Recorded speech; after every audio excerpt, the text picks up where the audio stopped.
To jama'a masu kallon mu barkan ku da sake kasance tare da mu a wannan bangare wato na sharhin jaridu bangare da ke cikin shirin namu na karin kumallo inda yau muke tare da Gambo Isa wanda ma'aikaci ne a kamfanin wallafa jarida na Blueprint da ke na birnin tarayya Abuja inda kuma za mu duba manyan labaran da suka yi fice a wannan safiya ta Talata. To Gambo barka da kasance da wannan bangare. To Gambo kusan yau manyan labaran sun shafi magana da gwamnatin tarayya ta yi ne na cewa ba za ta kyale 'yan kasarta su shiga cikin mayaka da ke yaƙi da Rasha ba a wato a ƙasar Ukraine. Sai kuma magana ta biyu wadda gwamnatin tarayya ta ƙara cewa ai kuɗaɗen tallafi na man fetur zai rubanya sakamakon yanayin yadda kiyasin da aka yi na kuɗin man fetur wato ganga da za a saida a kasuwar man fetur shi ma kusan ya ninka. Sai magana da kuma aka yi da an kori mai malabuni inda muka samu labarin cewa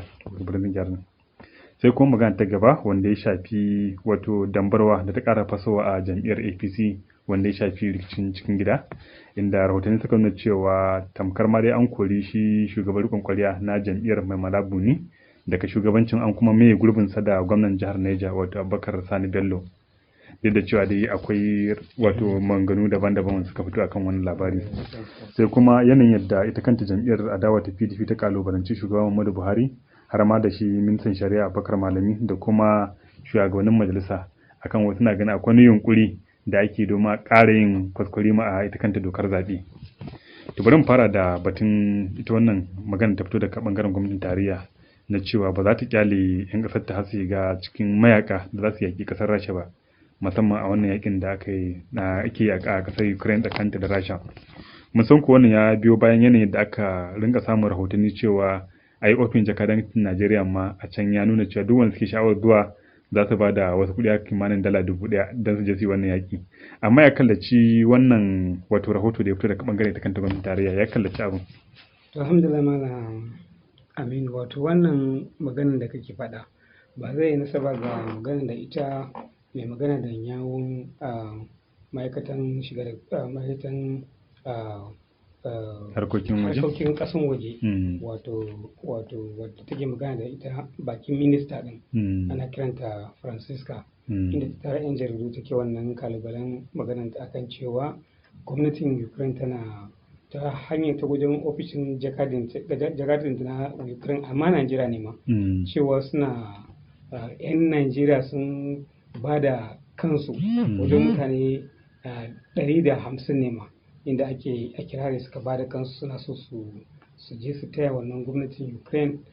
yakin da ake tsakaninta da Rasha. Wato malaminu wannan abin da ke faruwa shine duk da cewa ita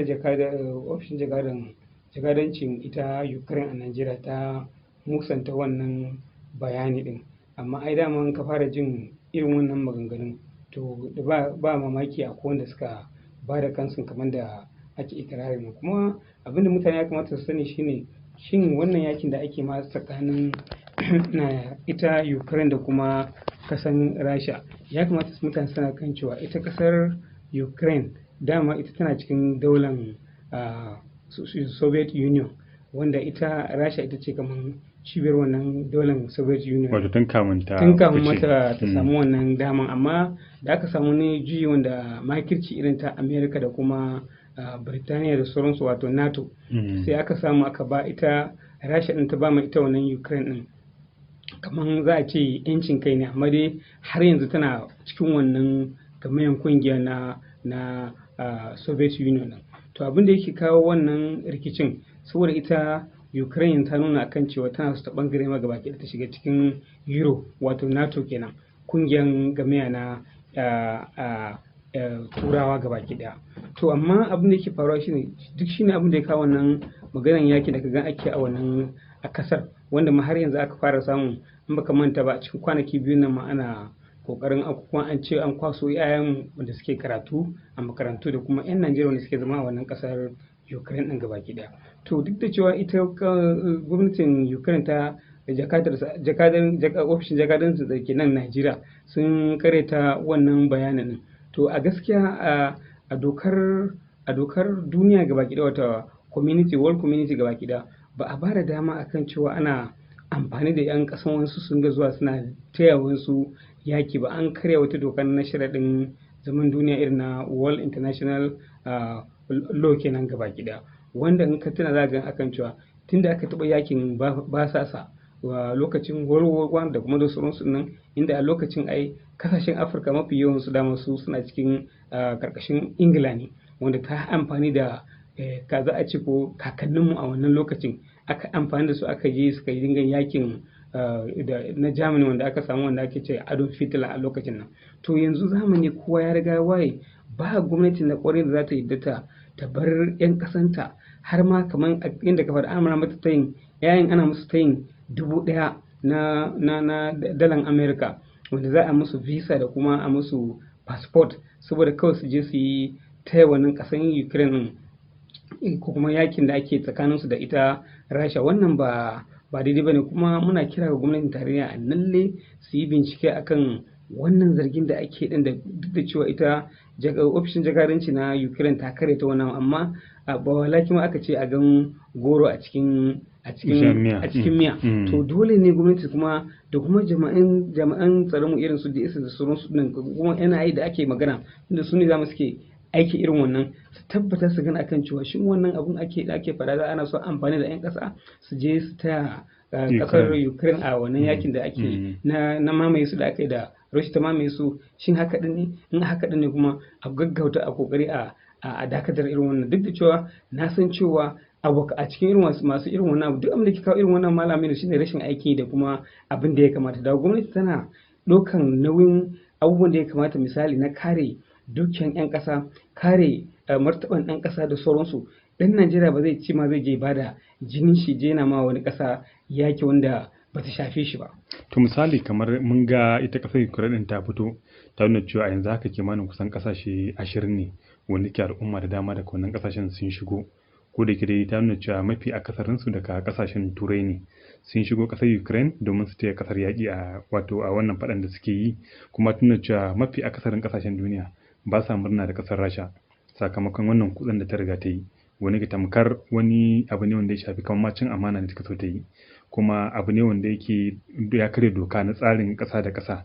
To kana ganin idan hakan ta tabbata, kana ganin hakan ba za ta yiwu ba a ce wasu ƙasashe da suke da sha'awar da cewa sun tallafa wannan yaƙi ba za su iya su ma su ce su ba da wannan gudunmawarsu ba, duk da cewa mun ga akwai wata ƙasa ma Afirka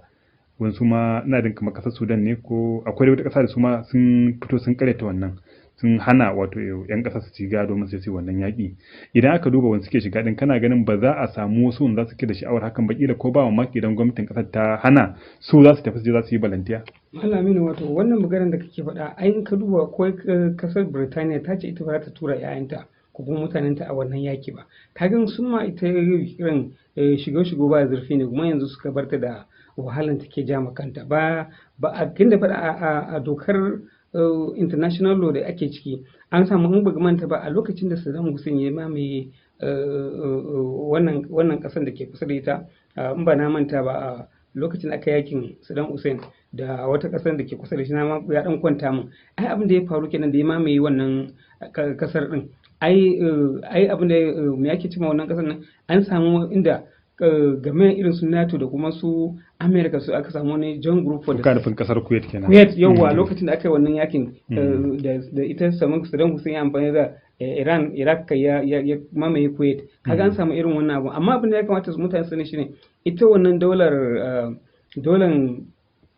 Russia din gabaki daya, wanda ita Ukraine tana cikin ta, saboda irin wannan ne ma makirci kamar na gaya maka na America da kasar Europe suka kokari suka fasa cikin ita a Rasha din, game Rasha da aka samu kamar su Ukraine da kuma wasu kasashe aka ba su yancin su. Amma ai a rubuce da kuma wasu a duk har yanzu din suna karkashin wannan dolan Rasha din ne. Duk wasu abubuwan saboda in ka duba ma ai iskan gas din na kasar Russia din ma a wannan pipe din da kuma a kasar Ukraine take. Kagan akwai haɗin kasuwanci da suke gabaki daya. Ba daidai bane su ce duk da cewa akan cewa abinda ake daidai, amma an sa siyasa ta duniya wanda ana so a kokarin a ce a karya kamar da ka faɗa karfin ita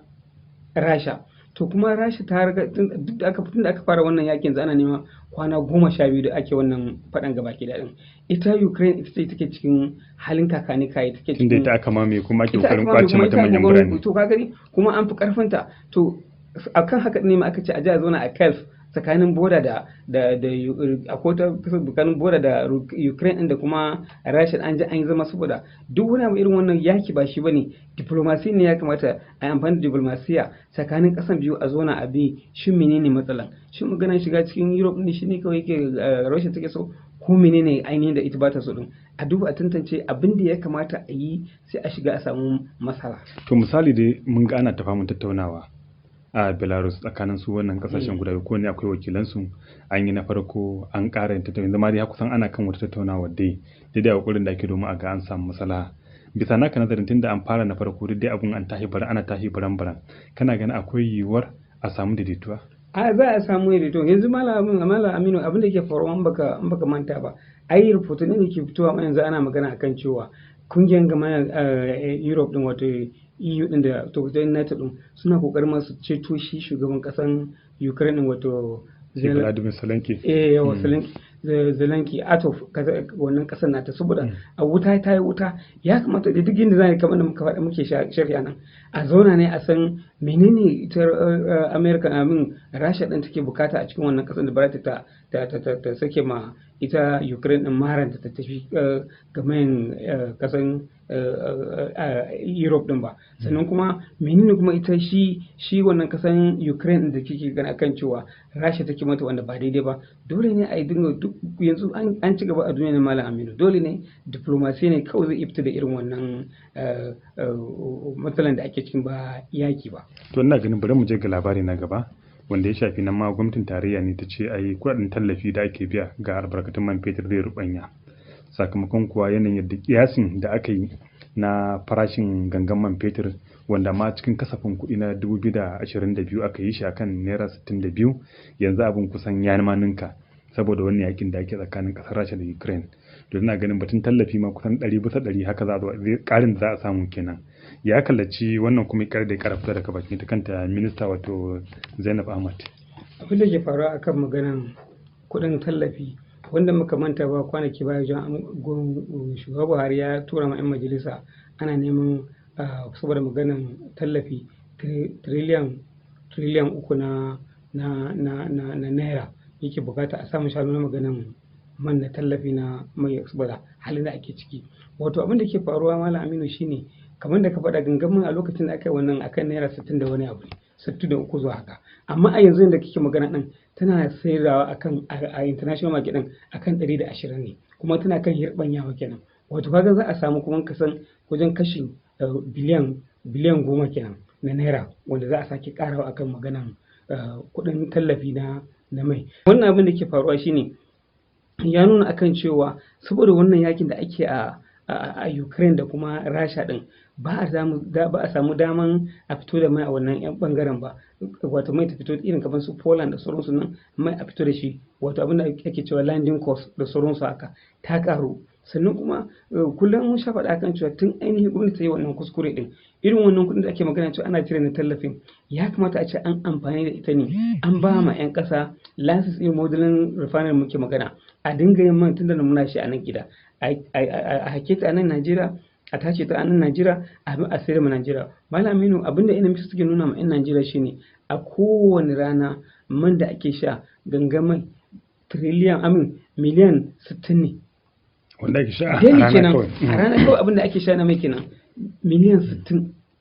na mai ake sau. To kaga yadda halin da ake cikin yanzu din, dole ne NNP za ta nemi, in mata nemi kuɗin ya za a samu a shigo da man nan cikin ƙasar nan, shine babban, saboda wannan yakin da ake din nan tsakanin iyaka da iyaka akwai wannan abin da ake cewa sanction, an sa ba dama jirgi su tashi da mai, ba dama a tsallaka tsakanin wani ƙasa da wannan ƙasa. To dole wannan abun ya zai kawo cikas. Sannan kuma abin da ya kamata ka duba, idan man ma ta shigo akwai abin da ake cewa landing charges da kuma flight charges, sannan kuma akwai ma kuɗin da ake irin kamar accounting charges da sauransu, wanda in aka tattara shi gaba da Malam Aminu, in aka hada shine yake zai sa kuɗin man ma zai sake karuwa ninkin ba ninkin. Wato NNPC ma ya gan kamar cewa abinda take samu ma a shekarar nan da muke ciki, January da aka fara cikin nan har ga yanzu nan, wannan ma'aikatan tattalin mai na kasar gaba daya ba ta iya samun gwamnatin tarayya kamar da kamar shi minista ke faɗa kan cewa irin kuɗin da ke shiga cikin aljihun gwamnatin tarayya, saboda magana menene yadda za a samu a shawo kan maganan kudaden tallafi da ake biya, tallafin da ake na biya. Sannan kuma Laminu, saboda wannan maganan yaki din da wannan karin maganan kuɗin da ake magana akai din nan, da wuya wahalan da muke yanzu na layi a gidajen mai a samu saukinta. Kawai dai abin za a ci akan cewa gwamnati ta riga ta shiga wani tsakani mai wuya. Saka mai wuya shine tunduni ya kamata a ce an cire kuɗi, magana ma a ce a gyaran wannan refinery ya riga wuce gaba ki daya. An ba ma 'yan ƙasa dama su yi modern refinery wanda za a samu a yi shi a nan gida, a sha shi a nan gida, a sami a wadatance. Amma saboda wannan halin da muke ciki yanzu ba abin da za a yi, kawai sai dai kawai sai amma misali tunda kana ganin wannan halin da aka riga aka shiga, wannan ya nuna cewa akwai yiwuwar ƙila gwamnati ta ƙara yin wani kasafi na musamman, kuma ta ƙara ciwo wani bashi wajen biyan tallafi, tunda tallafin ya riga ya ninka kenan. Koko kana ganin cewa gwamnati ba ta da wani zaɓi illa dai batun cire tallafin nan, dole a san yadda za a yi domin kada gwamnati illa ta yi mata yawa? To ai maganan cire tallafin nan da ake ta cewa an cire an in ba kaza, shin wa suke samun jin daɗinsa? Talaka dai ba benefitin hakan wannan. Saboda talaka dai bai mutum wanda ake cewa ko average living dan Najeriya sai ka same shi da mota guda ɗaya, amma su manyan su suke jin daɗin wannan maganar tallafin. Sannan kuma trillion kun ba manta mana Aminu, shi shugaban kasa sake tura ma 'yan majalisa aka samu shanu, kuma ga halin da muka fara a ciki yanzu.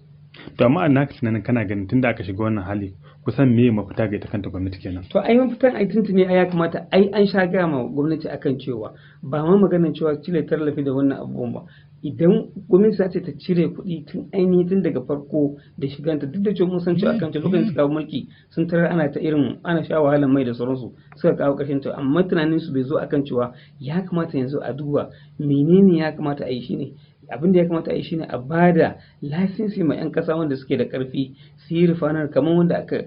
ba musu Dangote da kuma irin wanda suke da license na yin na modern refinery din. Ya kamata a ce yanzu an yawanta irin su da yawa, da muddin an samu irin wannan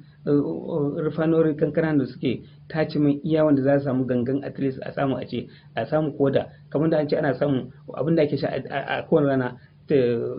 miliyan 60 na lita ɗin mai ɗin nan, za a samu sauƙinta. Amma Malam Aminu, sai an je an ɗauki man an kai wata ƙasa, sannan kuma a tace, sannan kuma a sake damar da shi. To yanzu mun sa gwamnati tarayya da kuma jami'an gwamnatin ido mu ga yadda za su fito daga cikin wannan kakani ga yadda muke ciki. To gaban na ganin bari mu je ga wata sabuwar dambarwa da aka samu a jam'iyyar APC mai mulki, wanda kuma ya shafi irin rigingimu na cikin gida da suke yin tasiri ga sha'anin harkar jam'iyyu na siyasar Najeriya. Mun ga ita kanta jam'iyyar APC kusan za mu yi cewa wani tsakanin kusan matsalar ta fi ƙarfi a gare ta, musamman lokacin da take shirye-shiryen wurin ganin cewa ta yi zaben shugabannin jam'iyyar na ƙasa.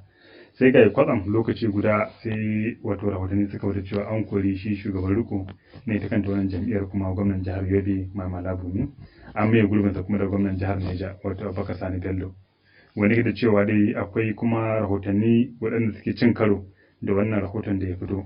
ko da dai ya danganta bangare ne na shi kuma bangaren Malabu ne suka fito suka musanta wannan abin da ya faru. Amma dai na san kayi bibiya kuma kayi nazari sosai akan wannan rahoton da ya faru, ya kallaci wannan abu ne ka fahimta? To Malam, kamar da ka faɗa yanzu, ka san APC nan da kwana 20 ko 19 ya kamata ce sun yi kamar da kace a zaben su na shugabanni wanda za su jagorancin wannan jam'iyya din. To sai ana dan samu kamar da ka faɗa raɗe-raɗe, amma kuma mai sakataren jam'iyya James Jones wanda yake magana akan cewa wannan magana da mutane suke yadawa akan cewa an kori mai malabun da kuma su masu gudanarwa a kashe shi mai malabun din ba gaskiya bane. Abin da yake faruwa shine kawai ana kokarin kawo rabon kai ne a cikin jami'a, amma muddin ka fara jin irin wannan abubuwan ya faru, to tabbas akwai magana a kasa. Duk da cewa in baka manta ba, sati biyu da ta wuce din nan ma a maganan masu neman takarar chairmanship na jam'iyyar gabaki daya, wanda akwai 'yan takarkaru wanda mun san su kamar su Abdulaziz Yari da kuma su Alimadu Sharif da kuma Almakura. Inda a lokacin shugabannin sati biyu da ya wuce din aka sanar akan cewa shugaban kasa ya je ziyara zuwa jihar Nasarawa, inda daga fitan zuwan sa wannan gujin sai abin da ya zo gujin 'yan jaridu wanda babban gidan jarida muka santa nan a arewaci gaba ki ne dauki labari akan cewa Buhari ya ce a bashi dama ya zaɓi uban jam'iyya wanda zai jagoranci jam'iyya aka ce ana rarrabe akan cewa sarkin yakin kifi ne aka to amma kuma idan ka duba bayan wannan raɗaɗin da ake ta gaba ki din ba a wuce kwana 2 ko 3 ba a nan garin shi sarkin yakin kifi din inda ya tara yan jam'iyyun APC wato stockholder na wannan local government nan gaba ki da yake ga musu akan cewa wannan abun ba gaskiya bane to kaga irin raɗaɗin da ke faɗuwa kenan a cikin jam'iyya dama idan jam'iyya ta yi girma kowa yana ƙoƙarin a san da ita da sosai to ta dinga samun irin wannan kalubale din amma mu ce akan cewa ba zai iya zama gaskiya bane an kore shi mai mala bune kuma a ce ba kore ba kuma an musanya shi da wani daban wato kuma wanda kuma ba ma daban bane ma wanda ake ganin tunanin akan cewa an musanya da shi din shine gwamnan jihar Naja wanda shi ma an gan shi ya je ofishin sakatare na APC din a nan Abuja inda ana ganin ma har ya magana da 'yan jaridu duk da cewa kuma an rantsar da su shugabannin to kaga ana kokarin kawo rudani ne a cikin jam'iyya din kuma ka fara kawo irin wannan rudani a cikin jam'iyya za ga akan cewa karagan wato karfin jam'iyya din fara a rage mata kenan ba hankali wasu din zai zo ga irin wani karyewa na wannan ita jam'iyya din wato kullum abin da mu sha faɗa muna al'amura na shine shugabanci wani abu ne babba da ke kan mutane wanda idan baka iya rike shugabancin da kyau ba to sai ga wannan gidan na kamata fashi shugaban Buhari ya tuntuni ya kamata a kace tun lokacin aka sa mai malabu ne da aka soke Adam Oshimole har mai malabu ya hau kan wannan a matsayin riko har shekaru yana rike a matsayin riko ya kamata a kace tun a wannan lokacin jam'iyyar APC din su ma kansu karatun tanatsu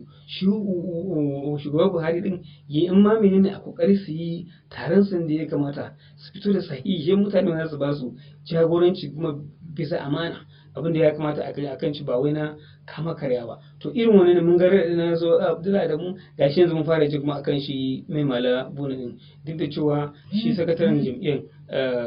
APC din na rukun koya a kashin su mana buna din ya fito yana karaitawa amma dai bari mu gani nan da kwana biyu mu gan shin maganar nan gaskiya ne to amma misali mun san cewa rikicin cikin gida na jam'iyyu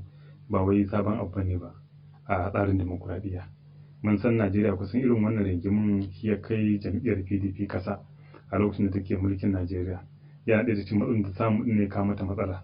to kana ganin za a iya cewa ita ma kanta wannan jam'iyyar APC irin alamun ciwon da ya shafi jam'iyyar APC har ya hallaka ta a wancan karin ne yake neman ita ma ya kama ta to ba na amina su a cikin APC su a cikin PDP din yan APC su wane ne ai gaba ya ce na jam'iyyu a lokacin ai akwai yan PDP a cikin ta akwai yan AC a cikin ta akwai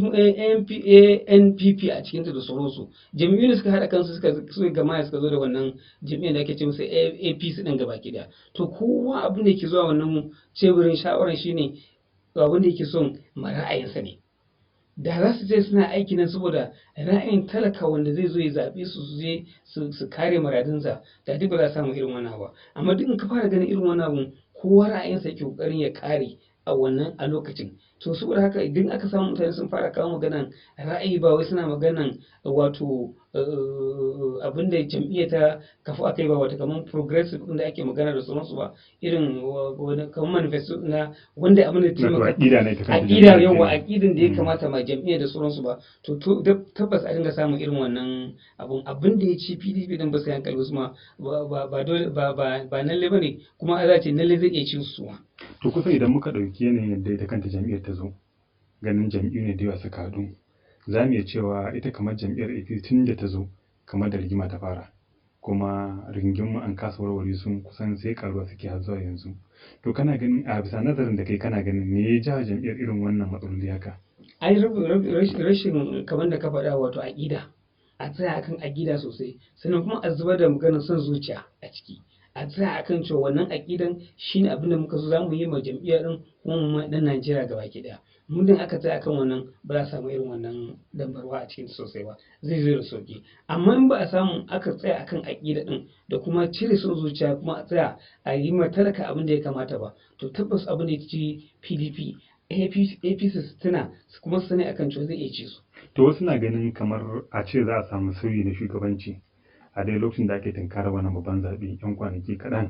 kamar koma baya ne wanda yake ba lallai ba ne shi ma wannan da ya zo ne yanzu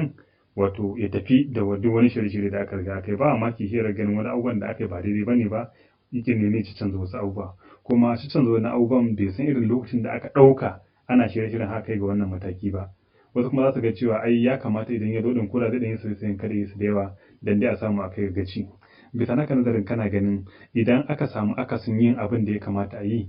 wani irin baraka zai kawo ga shi kan zaben da ake tunanin yi ba sama mun ga cewa an sa an daga wanda yake wasu ma sun fara sashen cewa idan canjin ya samu hakan ba mamaki yana kaga sake dagawa kuma ana gani da aka daga din kan wata babbar koma baya ce za ta kawo baraka. Malam Aminu wato ita zabe akwai abin da ake cewa jadawali na zabe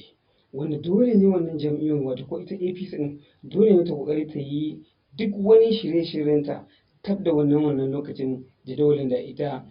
hukumar zabe za su ba ma kowane jami'a ta kammala abin da ke cikin sa dole ne su yi wannan a wannan lokacin dage-dage ba zai kai musu labari ba shi ne abin da ke gama kan cewa dole ne su tsaya kamar da ka faɗa wato demokradiyyar ke na yi amma kuma kullum ya kamata a ce aƙida ya fi ya rinjaye fiye da son zuciya idan ba su bar su rike aƙida ya rinjaye fiye da son zuciya ba to wannan jami'a tana dab da faduwa wannan gaskiya amma tunda wannan dai ana ganin tafiyan ana so a ga cewa ta yaya za a gurgura ne har a samu a wannan zaben. Kana ganin menene ya kamata idan canjin ya yiwu shi sabon shugaban rikon kusan menene babban kalubalen da ke ganin zai fara fuskanta yanzu? Madala kalubalen zai fuskanta shine duk wannan kungiyoyi kuma masu ra'ayinsu na daban-daban din dole ne zai iya kokari kawo sai takara su gwaje daya a kawo a ce wani a ji meye matsalolin ku wani a ji meye matsalolin su a duba in ka ji a cikin kashi 5 in za a biya maka bukata kashi 2.5 kuma kashi 3 ma ka samu idan ba a yi haka din ba malam Aminu yadda na gaya maka haka jam'iyyar ta zo a rushe sannan kuma wasu su doki su ci ga mulki mun kullum muke faɗa kan cewa demokradiyya duk gwamnati za ta zo ta hau kan karagar mulki ta tabbata akan cewa za ta yi amfani da abin da ake cikin tsarin mulki su kuma ta kare martaban ɗan Najeriya ta kuma kare dukiyoyinsu da sauransu abin da ya kamata sannan kuma inda wayancin suka tsaya su daura akai ba wai kawai daga zuwan su kuma su fara wani abu daban ba to wasu na ganin kamar babban abin da yake kawo kuma baya ga irin wannan wasu na fasara ba akwai son zuciya na wasu waɗanda za ga su so suke a ce komai su ne sannan kuma idan suka samu dama ba sa duba cancanta akan waɗanda za a ajiye a wasu mukamai ko kuma su za ga sukan nuna son zuciya wajen jawunan jagorancin kana ganin irin wannan abubuwan akwai yiwuwar suna ɗaya cikin abubuwan da kawo wato koma baya ita kanta wani jam'iyyar ko ya kallace abu tabbas ai son zuciya shi ke kashe jam'iyya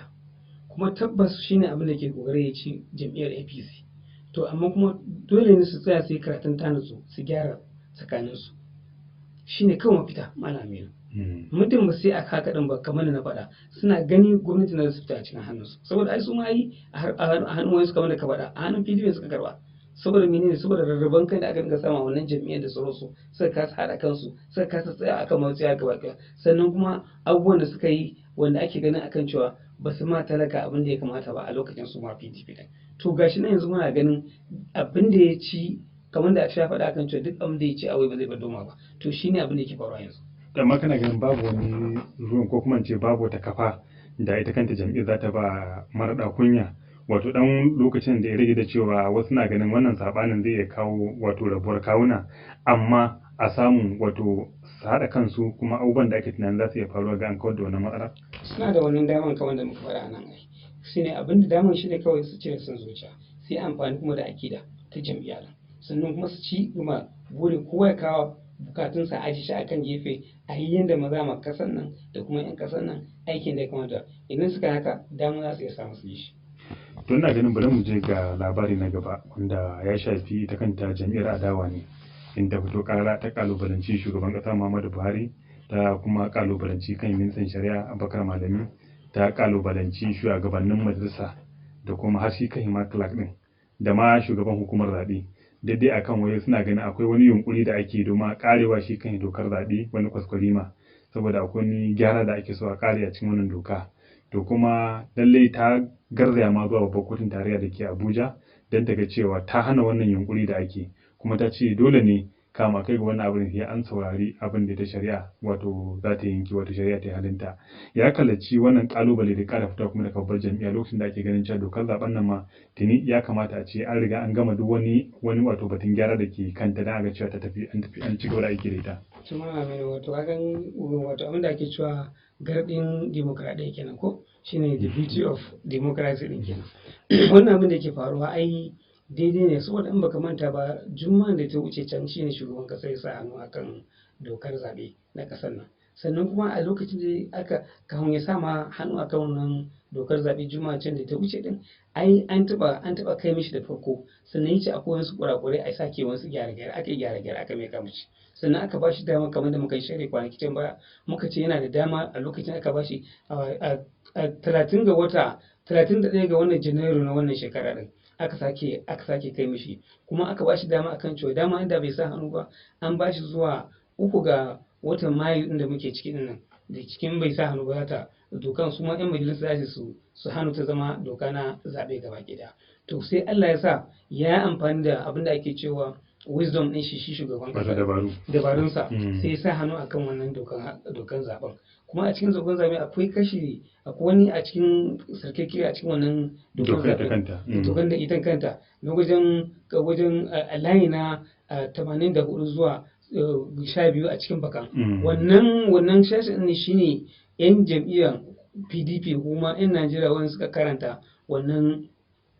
dokan a cikin dokan wanda su kuma yanzu su yan APC ne kuma wanda gwamnatin da suke kan mulki suna ganin akan cewa wannan wajen mai yanzu suna so a sake gyara a mata kuskurima sai kuma ai yan Najeriya kansu a waye duk a kowane jami'a suke na Najeriya na karu banda ma ko da ma PDP ba su kai wannan suka garzaya zuwa kotu tarayya a nan Abuja din ba za a samu yan mai ake cewa human right kuma yan human right da sauransu wanda ke karanta constitutional law za su je kotu su nuna ma yan siyasa akan cewa kuna ku je kotu ku dakatar da wani gyare-gyare, kuma a gaskiya a cikin ulumi mai kyau ne shi lawyer PDP din wato San James Oneya ne ko ake ce mishi Jam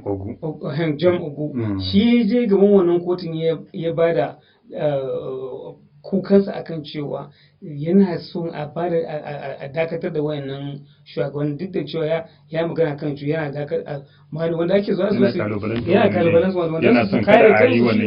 shine wanda su kare kansu shine ai ya kai Buharin da kansa da kuma attorney general na kasa Malam Abubakar Malami da kuma speaker din abin da senate president gaba gida da kuma speaker din da clerk din ma da kuma chairman na committee na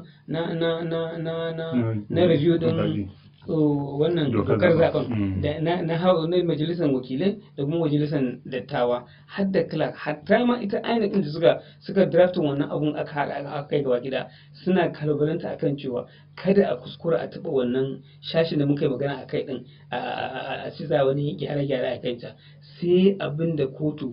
ta ce akan cewa lalle yanzu ba su da kurmi wannan dokan da ta zama doka ya kamata akan cewa lauyoyin za su zama a kai a duba a gani akan cewa yancin ya kamata a sannan sai an yi zaɓe a tsakanin lauyoyin ma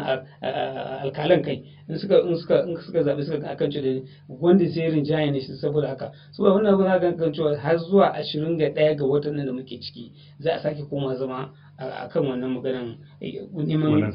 shashin a neman fassara a kai a san akan cewa shin za a iya wani gyara ne ko kuma a bar ta zo na tun ta zama doka din har sai an gama zaɓe. Kaga wannan yana nuna akan cewa ba su da hurumin sake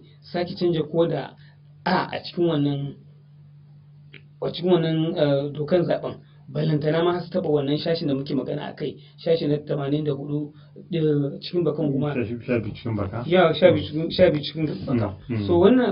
abun da PDP ta farkar nan tun da wuri kuma in ta bude ma in Najeriya ido kuma tana sa lauyoyi ma yanzu su je su nemi dokan zaben nan ba ma lauyoyi ma har kai dan jarida sauransu ma da mutane masu sanin yau kamata je su nemi shin menene ke cikin akunshi a wannan wajen da ake so a sake tura a yi gyara a kai din wanda NPDP ta lauyan su suka kai kotu kuma aka dakatar. Amma misali idan ita kanta wato jam'iyya mai mulki har ta nemi ta yi wannan kwaskwarima a wannan doka, kasancewa kila ba maki bayan da majalisa ta gama aiki a kanta ko da aka kawo din an ga kila akwai wata matsala da ake ganin idan abubuwan ta haka ba mamaki ba zai wa ita kanta jam'iyyar mai mulki daɗi ba. Amma kana ganin ita jam'iyyar PDP take kokari ta wannan kwaskwarimar ba ta da wata hujja take ganin ta dogara da ita, tana ganin cewa tana da hurumin za ta yi wannan abun kuwa? A tabbana Aminu, ai siyasan kenan ai tunda su ai ka duba ai tun lokacin aka ba da wannan dokar zaben aka kai gaban majalisar farko, ai akwai sarkakeniya da a ciki wanda gwamnatin ta aka ce ai a dinga zabe na primary wato na jam'iyyoyi, a ce ayi yar tinke, suka ce ba sai da ba, aka ce a'a a mai da saboda mai gwamnati za ta kashe kuɗi, za a yi mene, za a kisan rai da sauransu kaza ba za su samu sahihanci da sauransu ba, gwamnati za ta kashe kuɗi da sauransu, aka je aka sake wannan kuka shi a wani lokacin ba su ga wannan gwajin ba, wannan gyare-gyaren da aka bayan wannan gyare-gyare din aka sake da musu, sannan aka sake mika mishi kuma, sannan yanzu duk wannan gyare-gyaren da kike da PDP suke buga akan shi, ai suna ganin akan cewa ban duba wannan gwajin section, zan je in duba insha Allah, amma ina ganin akan cewa abin da muke magana nan da kullum na son ra'ayi na akwai doka kuma tana magana akan batun abin da ya shafi masu rike da mukamin siyasa. To ai shine magana din kenan. To ai shine ake ai shine to ai shine magana ke ga maka din ai suna ganin kamar koma baya ne. Ba magana koma baya ne, ai shin shugaban kasa lokacin da ke sa ran juma'a bai san da wannan bangaren ba, ai ya san da wannan bangaren, ya sanya haɗu din su masu cewa za su ce ai za su gyara gashin malamin da sauransu, ai abin da yake nuna wannan dokan kamar da ke faɗa, ai ya nuna akan cewa duk in kana cikin gwamnati ko kuma ka karɓi wani appointment wato wani makami a gwamnatance, idan za ka sake takara na neman siyasa da sauransu, dole sai ka soka, yana cikin wannan bangaren kina to shin me laifi a wannan wajen? Idan kullum abin da muke faɗa kan abin da ya ce a wai ba zai bar don wadan ba, to shine ta amma misali tunda yanzu kusan dokar zaɓen na ta fama magana a kanta, mun kuma ko a baya irin tsaikon da aka dinga samu, wasu ma suna ganin wato irin koma bayan da kuma yanayin da ita kanta ita hukumar zaɓen ma ta ɓara cewa akwai yiwuwar ma zaɓen ba lallai bane yiwu aka mai ta tsara, saboda tsaikon da aka dinga samu da kuma cece kuce da aka dinga kuma kowace ja'in ja da aka dinga tsakanin bangaren zartarwa da kuma ita kanta bangaren majalisa, duk dai akan wannan dokar zaɓe, saboda majalisa tana gani wasu irin gyare-gyaren da ta yi kamar shine daidai, da aka je bangaren zartarwa kuma suke ganin wasu abubuwan da aka riga aka sakala bai mata daidai ba, har ta nemi cewa lallai an canza shugaban kasa sai da aka yi a koma da ta majalisa aka wancan ne kamar yadda ka faɗa din. Misali kana ganin cewa idan abubuwan suka ci gaba tafiya haka tunda yanzu gashi ma ita kanta jam'iyyar adawa ta gaza ta tafi kotu, ko mun san yanayin da shari'a take a Najeriya, so tare za ga wasu abubuwan idan ana so a yi kotu za ka tana ta kawo tsaiko, wannan kana ganin ba zai kawo tsaiko ga sha'anin harkar aikin zaben ba, musamman ganin yanayin da ita kanta dokar zaben take da kuma yanayin da ita kanta hukumar zaben ta shirya tsarinta? Ai ba zai kawo musu tsaiko ba malami, saboda ai wannan yanzu already ta riga ta zama doka kamar da ka faɗa, ta je wajen masu gudanarwa sun yi nasu gyare-gyaren, ya zo wajen 'yan majalisa sun nasu gyare-gyaren, an kai ma shugaban kasa yaran taɓa hannu a kai. To abin da ke faruwa shine za a yi amfani da ta, saboda ai tun ainihin dama abin da aka rasa kenan a lokacin zaɓukan da suka wuce, ba wani dokar zaɓe mai karfi da aka amfani da ita, amma an zo an samu masu ilimin ya kamata a harkan gudanar harkan fito da tsare-tsare na harkan zaɓe da sauran suka fitar aka mika, sannan duk wani kuskure ma an riga an yi malaminu, tunda har an aka ce an rantaba hannu akan abu ta zama doka, to dole ne ta riga za ta shiga cikin kundin tsarin mulkin ƙasar nan, kuma dole ne ko duk ɗan ƙasa ka yi mu baya kuma ka yi biyayya ma wannan dokar, in dai kana so ka zama cikakken ɗan ƙasa, kuma ka ba ma ƙasar ka wato kaman ka amince ma ƙasar ka gaba gida. Wannan maganar son ra'ayin nan kowa dole ne sai ya watsar da ita, dole ne a watsar da ita saboda a samu cin gaban ƙasar nan gaba gida. Abin da ke kashe mu kenan a nan ƙasar gaba gida, kowa kawai idan ya ji wajen nan kawai son ra'ayinsa ne yake so kawai ya dinga cimma a wannan wajen, ba wai ya dubi me zai ma ƙasa ba da ci gaban al'umma, kuma cin gaban al'umma ba. Kuma lokaci ya yanzu dole ne yanzu a dinga canja irin wannan aƙidan kuma tsarin, saboda me yaran za su taso gaba bayan mu su masu gaji irin wannan abun akan cewa in lallai ana komai a tsaftace ne, ba wai kawai ana abin da za a yi akan cewa akwai harkan cuwa-cuwa a ciki ba. To amma yanzu ana kasan kana ganin me ya kamata ita kanta bangaren zartawa da ake kalubalanta tunda ita kanta jam'iyyar adawa ma bayan wato ta fito na ta faman cece kuce da farko ma ta garzaya zuwa kotu me ya kamata su yi domin su ga cewa lallai sun yi abin da ya kamata ba kuma sun yi abin da zai dinga kawo wato sha'anin harkar shari'a ko kuma ya kawo tsaiko ga wasu ayyukan da aka sa a gaba ba. Malamin ai abin da yake faruwa a bangaren zartarwa ai su bangaren jam'iyyar PDP wanda kai kara zuwa kotu wanda kuma tana kalubalantar wayannan mutane da aka muka irga anan gaba ke daya ai abin da suke shine yanzu aya sai an kai ranar 21 ga watan nan da muke ciki ne sannan za a sani amma kuma wannan dokan ta riga ta zama doka har na dinga jama har a yi zaɓe dole za a amfani da wannan damar ne idan kuma suka kuskure a yin abin da ya faru muka gani ya faru a jihar Zamfara wanda ana gani APC ne ta lashe a zaɓe a kota ina amma saboda menene ba su bi wata ka'idodin da jam'iyyar ta abin INEC ta shimfiɗa ba wata hukumar zaɓe ta shimfiɗa ba suna gani aka ɗau mulkin aka mika ma wanda ba sai ya ci ba to abin da zai faru musu kenan saboda haka mun kullum abin da muke faɗa shine su bari sai hurumin kotu ne sannan alkali din su zauna bayan sun duba karatu a kai gabaki ɗaya suka yi kuri'a abin da ya zauna kuma inda aka samu raja'a kai sosai shine zama doka. To duka iya abin da za mu kawo kenan a cikin sharhin jaridun na wannan safiya. A madadin dukkanin abokan aiki waɗanda su tallafa domin ganin shirin ya zo muku. Ni Aminu Dashiru ne shirya na gabatar na da masu kallon mu kwana lafiya.